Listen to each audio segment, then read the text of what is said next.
I tell my parents all the time that when you start lessons, your child is navigating on an emotional plane that they're not on outside of lessons. Let me explain.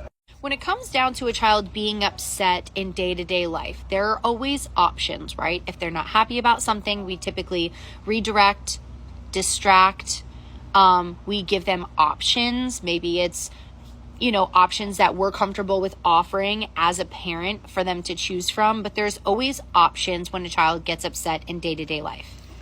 Now, when you get them into self-rescue swim lessons, right? Water is not going to move because your child is upset. Water is not going to be gracious because your child doesn't like the water. Water is unforgiving.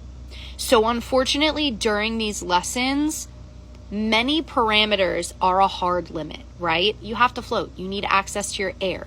This is the perfect place that you can come if you're in an aquatic emergency. There are a lot of firmer boundaries in self-rescue lessons that a child is not used to operating within those parameters outside of lessons.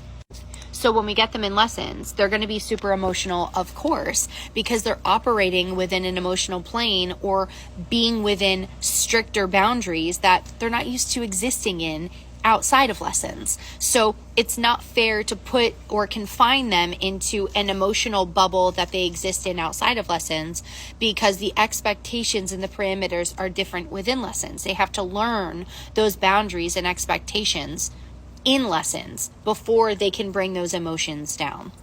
They're never going to be happy getting into a car seat every single time, but we put them in it because of safety. It keeps them safe so they're not injured if there's a car crash. Same thing. We're going to teach them a back float and a swim, depending on their age, inside of water so they're not injured by the water if they were to end up in an accident or an aquatic emergency. I hope that helps. Don't forget to follow along for more.